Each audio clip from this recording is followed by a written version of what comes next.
रंगीन ताज की अनोखी शक्तियाँ। रोबोट शेर और बहरूपिया शेर बना जंगल का राजा। जंगल के सारे जानवर अपनी अपनी जान बचाकर भाग रहे थे। अरे भागो भागो, वो हमारी ओर आ रहा है, जल्दी भागो, जल्दी करो। यूं जानवरों को भागता देख भालू हिरन को रोक कर कहता है, अरे अरे हिरन, क्या हुआ? कौन हमारी ओर आ रहा है और तुम सब यूं इतने डरे हुए क्यों? अरे भालू, जंगल में एक रोबोट शेर आया है, वो जानवरों को अपने वश में कर रहा है। अरे बाप रे, तो बड़ी मुसीबत है। चलो हम भी जल्दी से यहाँ से जाकर ये बात महाराज को बताते हैं। हाँ चलो चलो। यूँ सब जंगल के राजा शेर खान के पास जाते हैं और उसे सारी बात बताते हैं। जब जानवर शेर खान को ये बात बता रहे थे तो शेर खान का बेटा सिम्बा भी वहीं था। अरे बाप रे, रोबोट शेर पिताजी, जल्दी जल्दी हमें भी जाकर कहीं छुप जाना चाहिए। और तुम सब यहाँ क्यों आए हो? जाओ जाकर कहीं छुप जाओ। सिम्बा था तो शेर खान का बेटा, पर बड़ा ही बुज़दिल और डरपोक भी था। उसमें शेर खान वाली कोई बात नहीं थी। जंगल का कोई भी जानवर सिम्बा से नहीं डरता था और यही बात शेर खान को बहुत परेशान करती थी। सिम्बा शेर खान की एक नहीं सुनता और बिना पीछे मुड़े वहाँ से भाग जाता है। शेर खान उदास होकर जानवरों से कहता है, देखो साथियों, तुम लोग परेशान मत हो, मैं उस रोबोट शेर को हमारे जंगल से भगा दूंगा। इधर रोबोट शेर जंगल में तबाही मचा रहा था। वो जानवरों को अपने वश में करके उन्हें अपना गुलाम बनाने लगा। शेर खान रोबोट शेर को रोकने के लिए उसके पास जाता है। अरे ओ रोबोट शेर, अपनी ताकत से यूं कमजोर और मासूम जानवरों को अपना गुलाम बनाना कायरों का काम है। छोड़ दे ये जंगल और चला जा यहाँ से। हाँ हाँ हाँ, वैसे तेरी हिम्मत की दाद देनी पड़ेगी बुड्ढे। तेरे पैर तो आधे कब्र में है और तू मुझे धमकी दे रहा है। मैं बूढ़ा जरूर हो गया, लेकिन मेरे जानवरों के लिए मैं अपनी आखिरी सांस तक लड़ता रहूंगा और तुझ जैसे दुष्ट के मंसूबों को कभी कामयाब नहीं होने दूंगा। ये सुनकर रोबोट शेर जोर जोर से हंसने लगता है और कहता है, अब तो तुझे मेरी ताकत दिखानी ही पड़ेगी। ये कहकर रोबोट शेर शेर खान पर हमला करता है। दोनों के बीच जमकर लड़ाई होती है। रोबोट शेर अपनी आंखों से एक तेज रोशनी शेर खान पर डालता है, जिससे शेर खान एक मूर्ति में बदल जाता है और ये देख सारे जानवर डर जाते हैं। देख मेरी ताकत का कमाल, मुझसे पंगा लेना मतलब मौत को दावत देने के बराबर है। रोबोट शेर की बातें सुन सारे जानवर डरे और सहम जाते हैं। वहीं दूसरी ओर सिम्बा भागते भागते जंगल में काफी दूर चला जाता है कि तभी उसे एक गुफा नजर आती है। सिम्बा उस गुफा में जाता है। जैसे ही वो गुफा में जाता है, गुफा से एक तेज रोशनी निकलती है और सिम्बा उसे देखकर डर जाता है। देखिए, मुझे माफ कर दीजिए, मैं रास्ता भटक गया और यहाँ आ गया। फिर कभी आपकी गुफा की ओर नहीं आऊंगा। कृपया करके मुझे छोड़ दीजिए। सिम्बा डर के मारे गिड़गिड़ाने लगा कि तभी वहाँ एक रंगीन ताज प्रकट होता है और ये आवाज सुनाई देती है, सिम्बा घबराओ नहीं, मैं एक जादुई गुफा हूँ जो इस ताज की रखवाली कर रहा है। कई खूंखार जानवर इस रंगीन ताज की लालच में आए, लेकिन कुछ हासिल नहीं कर पाए। ये ताज सिर्फ उसी का है जिसके मन में ना कोई लालच और ना कोई कपट हो। आज इस ताज का असली हकदार मिल गया है। जाओ जाकर वो ताज पहन लो। जैसे ही सिम्बा ताज को पहनता है, वो एक रंगीन, ताकतवर और निडर शेर बन जाता है। सिम्बा जाओ, जाकर उस रोबोट दुष्ट शेर का अंत करके अपने पिता और जानवरों की जान बचा लो। सिम्बा गुफा का धन्यवाद करके वापस अपने जंगल की ओर आता है। जंगल में अपने पिता को मूर्ति में बदले देख वो जोर से दहाड़ मारता है। सिम्बा की दहाड़ जंगल में दूर दूर तक गूंजने लगी। सिम्बा की दहाड़ सुन रोबोट शेर बोला, अरे इस जंगल में शेर की दहाड़, मैंने तो उस बूढ़े को मूर्ति में बदल दिया था, तो अब ये कौन है? चलो जो भी है उसे मैं देख लूंगा। रोबोट शेर शेर खान की मूर्ति के पास आता है और सिम्बा को देखकर कहता है, अरे ओ बहरूपिये, कौन है तू? तेरी इतनी हिम्मत की तो हमारे जंगल में दहाड़ मारे। ओ खिलौने वाले शेर, दहाड़ मारने के लिए ही होती है, और रही इस जंगल की बात तो ये जंगल मेरा है। तूने मेरे पिता को मूर्ति में बदल दिया, मेरे मासूम जानवरों को परेशान किया।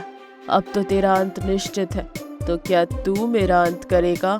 तेरे पिता की हालत को देखकर भी तू मुझसे पंगा ले रहा है। चल कोई बात नहीं, मैं तुझे भी तेरे पिता की तरह मूर्ति में बदल दूंगा। ये कहकर रोबोट शेर सिम्बा पर हमला करता है। दोनों के बीच लड़ाई होती है। रंगीन ताज की शक्तियों के सामने रोबोट शेर कमजोर पड़ जाता है और मर जाता है। जैसे ही रोबोट शेर मरता है, शेर खान फिर से अपने रूप में आ जाता है।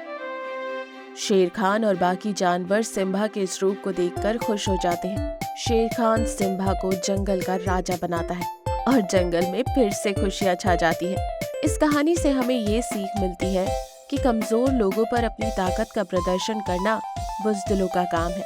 जंगल में 3 मुंह वाला सांप, ईगल, शेर की कहानी। जंगल में चहल पहल थी। कोई जानवर अपने कामों में लगे थे तो कोई एक दूसरे से बातें कर रहे थे कि अचानक वहां 3 मुंह वाला भयानक सांप आता है। उसे देखकर सब डर जाते हैं। भागो भागो कहकर भागने लगते हैं। तब सांप कहता है, भागो भागो, पर कहाँ तक भागोगे? मैं तो किसी को भी नहीं छोड़ने वाला। हंसते हुए सांप ने अपनी पूंछ से एक जानवर को पकड़ लिया और उसे मार कर खा गया। उस दिन के बाद से 3 मुंह वाला सांप कभी भी आता और छोटे या बड़े जानवरों को मारकर खा जाता। अब तो सारे जानवर डर के मारे घर के बाहर ही नहीं निकल रहे थे। ये जानवर कितना भी मुझसे छिपने की कोशिश कर ले, पर मैं तो अपना शिकार करना अच्छे से जानता हूँ। 3 मुंह वाला सांप बहुत ही क्रूर था। वो तो घर में घुसकर भी अपना शिकार ढूंढ लेता था और उसे मारकर खा जाता था। सारे जानवर अपनी समस्या लेकर शेर राजा के पास जाते हैं। तब खरगोश कहता है, शेर राजा, हमारे ऊपर बहुत बड़ी समस्या आई है। 3 मुंह वाले सांप ने हमारा जीना हराम कर दिया है। क्या कहा? 3 मुंह वाला सांप? सेनापति, ये मैं क्या सुन रहा हूँ? आपने तो मुझे इस बारे में कोई जानकारी नहीं दी। शेर का सेनापति एक ईगल था। वो शेर राजा से कहता है, महाराज क्षमा कीजिए, वो 3 मुंह वाला सांप बहुत ही भयानक और ताकतवर है। वो कुछ भी हो, तुमको उससे मुझसे मिलने के लिए कहना है। मैं देखता हूँ फिर उसे। ईगल तुरंत शेर का संदेशा लेकर 3 मुंह वाले सांप के पास जाता है और शेर महाराज से मिलने बुलाए जाने की ये बात उसे बताता है। तब 3 मुंह वाला सांप कहता है, कौन राजा? मैं किसी राजा को नहीं जानता। और हाँ, तुम्हारे महाराज जो मुझसे मिलना चाहते हैं तो उनसे कहो कि वो मुझसे मिलने आए, मैं नहीं आऊंगा। ईगल सांप की ये बात जाकर शेर को बता देता है। शेर को 3 मुंह वाले सांप पर बहुत गुस्सा आता है।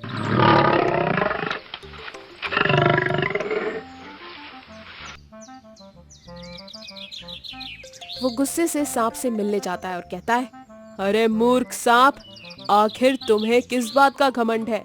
यूं जंगल के जानवरों को डराकर उनका शिकार करने में क्या खुद को बहुत ताकतवर समझ रहे हो? हिम्मत है तो मुझसे लड़ाई करो। शेर के ललकारने पर सांप शेर से लड़ाई करने के लिए तैयार हो जाता है। उन दोनों में भयानक लड़ाई शुरू हो जाती है।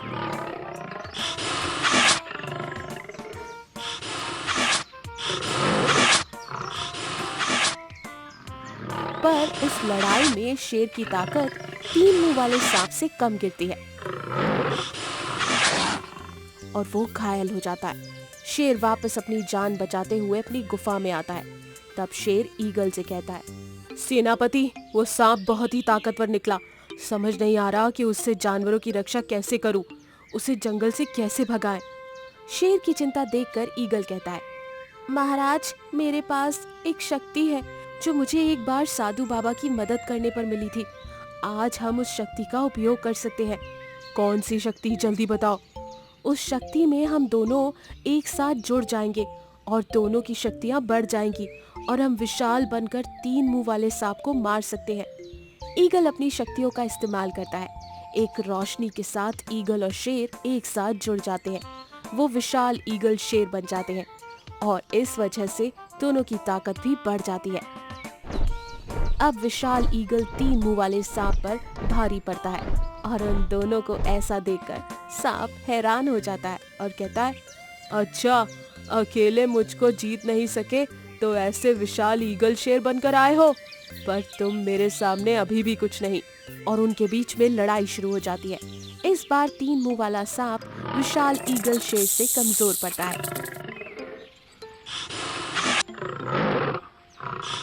बार बार वार से वो अब उठ भी नहीं पा रहा था और वहीं पर मर जाता है। इस तरह से विशाल ईगल शेर ने 3 मुंह वाले सांप का खात्मा कर दिया। सारे जानवर फिर से एक बार खुशी खुशी जंगल में रहने लगे। और जब कभी जंगल पर मुसीबत आती, ईगल अपनी शक्तियों का इस्तेमाल करके जंगल की रक्षा करता। 2 जुड़वा भाई शेर और लुटेरा बाघ। बाघ और लोमड़ी दोनों दोस्त थे। वो कहीं पर भी जाते तो वहां पर झगड़ा लगाकर अपना उल्लू सीधा करते थे। पर जब भी पकड़े जाते, लोग उन्हें पीट पीट कर वहां से भगा देते। एक बार ऐसा ही हुआ। एक जंगल में मार खाकर वो दूसरे जंगल आते हैं।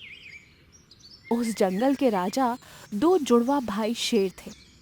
उन दोनों में अंतर करना बहुत ही मुश्किल था। तब बाघ कहता है, सुन लोमड़ी, देखो दोनों भाइयों को। क्या दोनों भाई इतने प्यार से जंगल संभाल सकते हैं?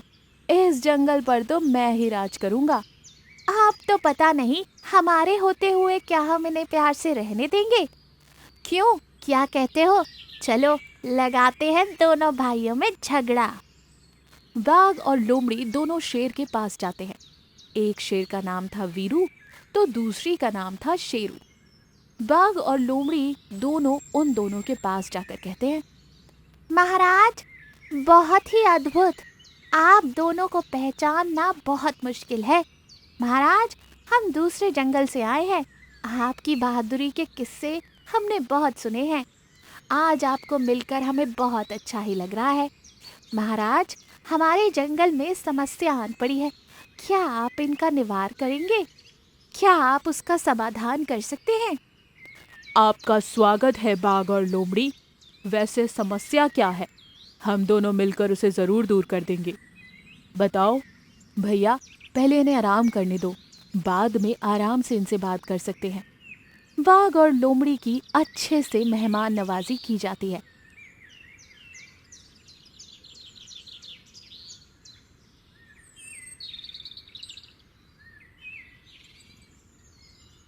आराम करने के बाद बाघ को शेर अकेला दिखाई देता है।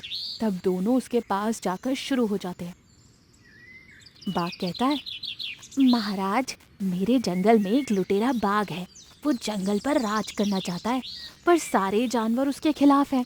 महाराज, आप बताइए मैं क्या करूं इस बाघ का? अरे, सब मिलकर उसे जंगल से भगा दो। वो राजा बनने लायक नहीं है। तब लोमड़ी कहती है, पर वीरू महाराज से जब हमने इस समस्या का समाधान पूछा तो उसने कहा कि उस बाघ को ही अपने जंगल का राजा बनाओ, नहीं तो वो जानवरों को मार देगा। क्या कहा? वीरू ऐसी डरपोकों वाली बात कैसे कर सकता है? वो मेरा भाई है, एक बहादुर का भाई, और ऐसी बातें उसे शोभा नहीं देती। महाराज, आप दोनों एक साथ रहते हो, पर वीरू के मन में आपके प्रति बिल्कुल भी सहानुभूति नहीं है। वो आपके बारे में कुछ अच्छा नहीं सोचता। हम आपके पास आ रहे थे तो उन्होंने कहा कि शेर से पूछने की क्या जरूरत है। क्या ये कहा वीरू ने? उसकी इतनी हिम्मत! मैं अभी उससे बात करता हूँ। शेर गुस्से से पागल हो जाता है और वो वीरू से मिलने जाता है। तब बाघ लोमड़ी से कहता है, अरे वाह लोमड़ी, तुमने तो बहुत ही अच्छा जाल बिछाया। अब उन दोनों में झगड़ा होगा ही और लड़ाई भी होगी। लड़ाई में वो दोनों एक दूसरे को मार देंगे और मैं इस जंगल का राजा बनूंगा। और मैं आपकी मंत्री। दोनों आने वाले पल के लिए बहुत ही खुश थे और ये कहकर वो दोनों शेरू के पीछे जाते हैं। शेरू जाते ही वीरू से झगड़ा करने लगता है, पर वीरू इन सारी बातों से अनजान था। बाघ और लोमड़ी छुप के उन दोनों के मरने का इंतजार करते रहते हैं। तब वीरू कहता है, शेरू, तुम्हें क्या हो गया है? क्या कह रहे हो तुम? मुझे कुछ समझ नहीं आ रहा है। तब शेरू चुपके से वीरू के कान में कुछ बोलता है और दोनों झूठी मूठी लड़ाई करने लगते हैं। वो दोनों लड़ाई करते करते नीचे गिर जाते हैं। तब बाघ और लोमड़ी उन दोनों को ऐसे जख्मी और बेहोश देखकर बाघ हंसते हुए कहता है, बेवकूफ शेरू और वीरू, हमारी बातों पर विश्वास करके अपने ही भाई से लड़ाई करके मर गया। अब तो हमें हफ्ते भर का शिकार मिल गया है, बेवकूफ कहीं के, कि वो लुटेरा बाघ मैं ही हूँ। तभी वीरू और शेरू हंसते हुए खड़े हो जाते हैं और शेरू कहता है, हमें बेवकूफ समझने की भूल मत कर बाघ। तुम्हारे बारे में मेरे मंत्री चील ने पहले ही मुझे बताया था। और ये जो लाल रंग देख रहे हो ना, हमारे शरीर पर ये सॉस है। और शेरू ने मुझे चुपके से लड़ाई करने का नाटक करने के लिए कह दिया था, ताकि तुम दोनों को हम सामने पकड़ सके। इसके बाद शेरू और वीरू दोनों बाघ और लोमड़ी की खूब पिटाई करते हैं और उन्हें जंगल से बाहर निकाल देते हैं। शेरू और वीरू दोनों जुड़वा भाई ही नहीं ताकतवर थे, बल्कि बहुत होशियार भी थे।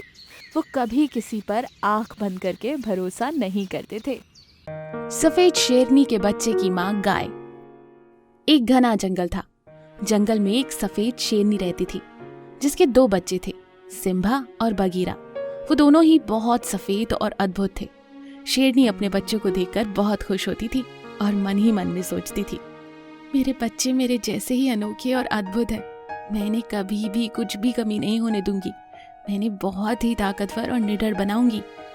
यूं वो सोच ही रही थी कि तभी सिम्भा कहता है, माँ, बहुत भूख लग रही है, खाने को कुछ दो ना। हाँ माँ, मुझे भी बहुत भूख लग रही है। हे भगवान, मैं तुम लोगों के साथ खेलते खेलते भोजन के बारे में तो भूल ही गई। वक्त कैसे बीत गया पता ही नहीं चला। तुम लोग रुको, मैं अभी तुम्हारे लिए भोजन ढूंढ कर लाती हूँ, और जब तक मैं वापस ना आऊं तुम लोग गुफा से बाहर मत आना। ये कहकर शेरनी भोजन ढूंढने जाती है कि तभी अचानक से जंगल में जोर की आंधी और बारिश शुरू हो जाती है। शेरनी भोजन लेकर अपने बच्चों के पास भागी भागी आ रही थी कि उसे एक नदी को पार करना पड़ा। ज्यादा बारिश की वजह से नदी में बाढ़ आ रही थी। शेरनी बहुत परेशान थी, कैसे वो नदी को पार करे। वो बार बार नदी में उतरने की कोशिश करती है और डर के पीछे हट जाती है। आखिरकार वो नदी में उतरने का फैसला कर ही लेती है। तभी नदी के उस पार एक हथनी शेरनी को रोकती है। अरे शेरनी, क्या कर रही हो तुम? पानी में मत उतरो, बारिश रुकने दो, बाढ़ बहुत तेज है, तुम बाढ़ में बह जाओगी। नहीं हथनी बहन, मैं अब और इंतजार नहीं कर सकती। घर पर मेरे बच्चे मेरा इंतजार कर रहे हैं, मुझे जाना होगा, वो भूखे हैं। ये कहकर शेरनी नदी में आगे बढ़ती है और तभी जोर की बाढ़ आती है और शेरनी को बहा कर ले जाती है। हथनी वहां खड़ी खड़ी ये सब कुछ देख रही थी और वो वहां से उदास होकर चली जाती है। इधर बच्चे रात भर गुफा में अकेले ही बहुत परेशान हो रहे थे। सुबह होते ही वो अपनी माँ को ढूंढते हुए निकलते हैं। माँ, कहाँ हो तुम? माँ, कहाँ हो तुम? मुझे बहुत डर लग रहा है, जल्दी आओ। यूं वो अपनी माँ को ढूंढते हुए जा ही रहे थे कि तभी एक बाघ की नजर उन पर पड़ती है। बाघ सिम्भा और बगीरा को देखकर मन ही मन में सोचता है, अरे वाह, सफेद शेरनी के बच्चे, इन्हें खाकर तो बड़ा मजा आएगा। इन्हें खाने से पहले मुझे बहुत ही सावधानी से काम करना होगा। अगर ये बात शेरनी को पता चल गई तो वो मेरा शिकार कर देगी। ये सोचकर बाघ सिम्भा और बगीरा के पास जाता है। बेटा, क्या हुआ? यहाँ क्या कर रहे हो? कहाँ है तुम्हारी माँ? हमारी माँ कल रात से घर नहीं आई, इसलिए हम उसे ढूंढते हुए यहाँ आए हैं। ये सुनकर बाघ मन ही मन में खुश होता है और कहता है, बच्चों परेशान ना हो, मैं जानता हूँ कि तुम्हारी माँ कहाँ है। तुम लोग मेरे साथ आओ, मैं तुम्हें तुम्हारी माँ के पास ले चलता हूँ। क्या सच में? बाघ सिम्भा और बगीरा को लेकर वहाँ से निकलता है कि तभी वहीं कुछ दूर पर खड़ी गाय ये सब देख लेती है और वो मन ही मन में सोचती है, लगता है ये बाघ इन बच्चों के साथ कुछ गलत करने वाला है। इससे पहले कि उन बच्चों के साथ कुछ गलत हो, मुझे कुछ करना होगा। ये सोचकर गाय तुरंत भागते हुए बाघ के पीछे बाघ की गुफा के पास पहुंचती है और चुपचाप बाघ का आने का इंतजार करने लगती है। जैसे ही वो देखती है कि बाघ बच्चों को लेकर गुफा के पास आ रहा है, वो तुरंत अपनी आवाज बदलकर लोमड़ी की आवाज में कहती है, अरे गाय बहन, क्या तुमने सुना? वो बाघ ने शेरनी के बच्चों को अगवा कर लिया है। शेरनी बहुत गुस्से में है। अगर वो बाघ शेरनी को नजर आ गया तो वो उसे जिंदा नहीं छोड़ेगी। क्या सच में लोमड़ी बहन? हाँ, इसलिए तो शेरनी ने अपने वफादारों को जंगल के चारों ओर भेजा है बाघ को ढूंढने के लिए। मैं भी उसी काम पर लगी हूँ। अगर वो बाघ तुम्हें दिखाई दे तो फौरन मुझे बता देना, ठीक है? चलती हूँ। ये सब सुनकर बाघ की तो हालत ही खराब हो जाती है। गाय अनजान बनकर बाघ के सामने आती है और कहती है, अरे ये क्या कर दिया बाघ तुमने? शेरनी के बच्चों को अगवा कर लिया। हे भगवान, अब पता नहीं तुम्हारा क्या होगा। गाय की बात सुनकर बाघ की तो बोलती ही बंद हो जाती है और वो गाय से कहता है, अरे गाय बहन, मुझे बचा लो। मैंने इन बच्चों को अगवा नहीं किया। मैं तो इन बच्चों को ले जाकर शेरनी को दे दूंगा और मैं ये जंगल छोड़कर चला ही जाऊंगा। हाँ सही है, तुम फौरन ये जंगल छोड़कर भाग जाओ। जैसे तैसे इन बच्चों को शेरनी के हवाले मैं कर दूंगी। तुम्हारा बहुत बहुत शुक्रिया गाय, मैं तुम्हारा एहसान जिंदगी भर नहीं भूलूंगा। ठीक है ठीक है, अब बातें बातें बंद करो और निकलो यहाँ से। अगर किसी ने देख लिया तो बड़ी मुसीबत आएगी। बाघ शेरनी के बच्चों को गुफा के पास छोड़कर न आगे देखता है और न पीछे, और दुम दबाकर जंगल छोड़कर भाग जाता है। इधर हथनी गाय के पास आती है। वो शेरनी के साथ जो भी कुछ हुआ गाय को बताती है। सिम्बा और बगीरा ये सब सुनकर फूट फूट कर रोने लगते हैं। तब गाय कहती है, बच्चों रो मत, होनी को कौन टाल सकता है। जो होना था वो तो हो ही गया। आज से मैं तुम्हारी माँ हूँ, मैं तुम्हारा अच्छे से ख्याल रखूंगी। जो सपने तुम्हारी माँ संजोए थी वो मैं पूरे करूंगी। यूं गाय सिम्बा और बगीरा की माँ बनती है और उन्हें बहुत ही ताकतवर और निडर शेर बनाती है। और हाँ, हमारे चैनल को सब्सक्राइब करें, लाइक करें, कमेंट करें और अपने दोस्तों के साथ शेयर जरूर करें। Thank you for watching. शैतान कालिया शेर का कहर और सफेद शेर का पुनर्जन्म। कालिया नाम का शैतानी शेर गब्बर नाम के शेर से जादुई मनी के लिए लड़ाई कर रहा था। जादुई मनी का पता सिर्फ गब्बर के पास था, लेकिन उसने जब पता बताने के लिए मना किया तो कालिया गब्बर को वो मारने लगा। इस लड़ाई में गब्बर काफी घायल हो चुका था। गब्बर नीचे गिर जाता है। तब उसे उठाते हुए सफेद शेर कहता है, उठो दोस्त, मैं तुम्हारा दोस्त हूं सिम्बा। तुम ठीक तो हो ना?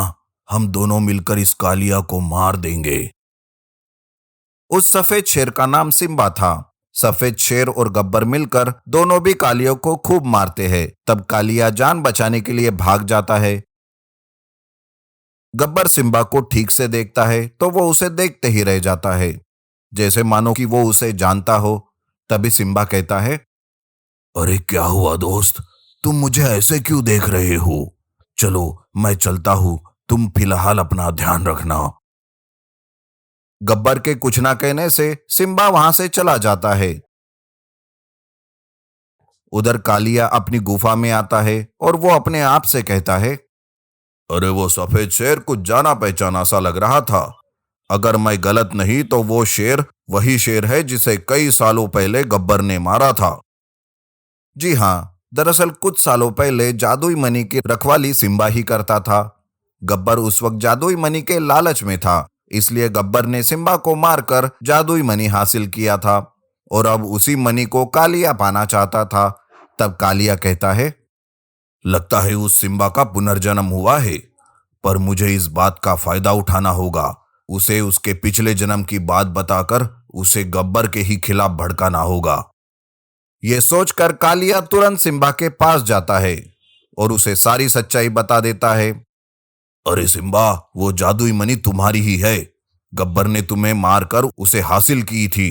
अब तुम इस बात का बदला लो और उस गब्बर को मारकर अपना जादुई मनी वापस हासिल कर लो। यह सुनकर सिम्बा को कुछ समझ नहीं आता कि वो कालिया की बातों पर विश्वास रखे या नहीं। तब कालिया सिम्बा को एक गुफा के अंदर ले जाता है जहां उसका खून और हड्डियां होती है।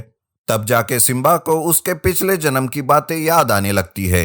तब वो गुस्से से बौखला जाता है और कहता है, हाँ, मुझे सब याद आ गया। काश उस दिन मैंने गब्बर को बचाया नहीं होता। लेकिन कोई बात नहीं, अभी भी मेरे पास वक्त है। मैं उस गब्बर को मारकर जादुई मनी को हासिल कर ही लूंगा। इस तरह से सिम्बा गुस्से से पागल होकर गब्बर को मारने जाता है। तब कालिया खुश होकर अपने मन ही मन में सोचता है, हाँ, पहले गब्बर को सिम्बा मारे और बाद में मैं सिम्बा को। मेरा प्लान तो कामयाब हो जाएगा। उधर सिम्बा गुस्से से गब्बर के पास जाता है। सिम्बा का गुस्से वाला रूप देखकर वो सब समझ जाता है। गब्बर बात करने की कोशिश करता है, पर सिम्बा उसे बात नहीं करने देता और उस पर मारने के लिए टूट पड़ता है। तभी वहां उसका बेटा आता है। वो आंखों से अंधा था। तब वो कहता है, मत मारो मेरे पिताजी को, उनके किए की सजा उन्हें कब की मिल गई है, छोड़ दो उन्हें। यह सुनकर सिम्बा रुक जाता है। तभी गब्बर कहता है, ये मेरा बेटा है सिम्बा, मैं जादुई मणि से जादुई शक्तियां हासिल करना चाहता था। उसी लालच में मैंने तुम्हें मारा और वो जादुई मणि हासिल की, लेकिन इस बात की बहुत बड़ी सजा मुझे मिल गई है। गब्बर की यह बात सुनकर सिम्बा चौंक जाता है और वो पूछता है, तुम्हें उसकी सजा मिल गई? मतलब क्या है तुम्हारा? साफ साफ कहो। जादुई मणि की वजह से मेरी बीवी और बेटी दोनों पुतले बन गए और मेरा ये बेटा अंधा हो गया। तब से मैं जादुई मणि को कालिया जैसे शैतानी शेर से बचा कर रखा हूं। सिम्बा, चाहे तो तुम अब जादुई मणि अपने पास रख लो, लेकिन उस कालिया के बहकावे में मत आओ। ऐसा कहकर गब्बर सिम्बा को उस जादुई मणि के पास ले जाता है। वहां पर गब्बर की बीवी और एक बेटी पुतले बने सिम्बा देख लेता है, जिस वजह से सिम्बा को गब्बर पर यकीन हो जाता है।